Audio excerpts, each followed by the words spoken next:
So what if she doesn't agree? It's not her house anyway. He stood in front of Vanessa, his dark eyes glaring at me. Scarlett, be more generous. It's not easy for Vanessa to make a living alone in this city. We should be understanding. Besides, it's not like we can't rent a place for our wedding. I'm willing to marry you. What more could you possibly want? I stood rooted to the spot, my blood freezing in an instant. In his eyes, I was desperate to marry him. His willingness to marry me was his greatest gift, but he never stopped to think that he was the one who pleaded with me to be his girlfriend. Even more ridiculous, he was selling our wedding house for Vanessa. I remembered when my father was in the ICU and the doctor held a critical condition notice asking me to sign it, saying they'd have to stop his medication if we didn't pay. I cried hysterically, begging Brandon to lend me $100,000, offering to sign an IOU, even promising to work myself to the bone for him later. But what did he say then? He said, "That house is still appreciating. It'd be too much of a loss to sell it now. Besides, it's our wedding house. Selling it before we're married would be bad luck." Now, Vanessa just needed some renovation money, and he was selling the house without a second thought, not even a flinch, saying, "I don't care how much of a loss we take." It seemed that in his heart, my mother's life wasn't even worth as much as Vanessa's new apartment renovations.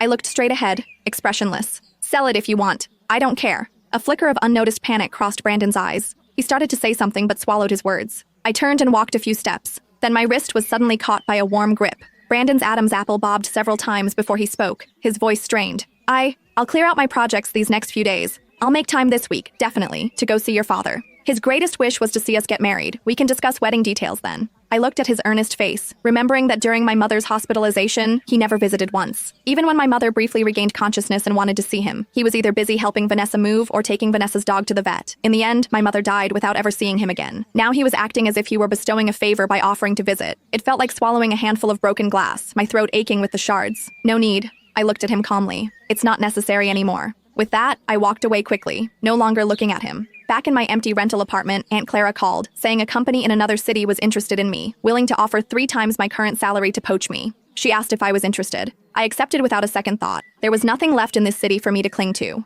The next day, I went to the company to submit my resignation. It happened to be the day the CEO invited everyone out for a dinner. During the meal, someone suggested playing Truth or Dare. Vanessa was dared to kiss someone in the room. Her eyes darted towards me. Then she raised her finger and pointed straight at Brandon. "Brandon, it is then. It's just a game, Scarlett. Don't mind it." The private room instantly fell silent. Once, a girl had confessed her feelings to Brandon right in front of me. Brandon, unable to directly refuse, half-heartedly accepted her flowers. The next second, I snatched them and threw them into the trash. Anyone who knew me knew I wasn't one to turn a blind eye to disrespect. If anyone dared to mess with my relationship, I wouldn't hesitate to make a scene. Colleagues subtly glanced my way, waiting to see my reaction. But I simply picked up the water glass from the table, drained it,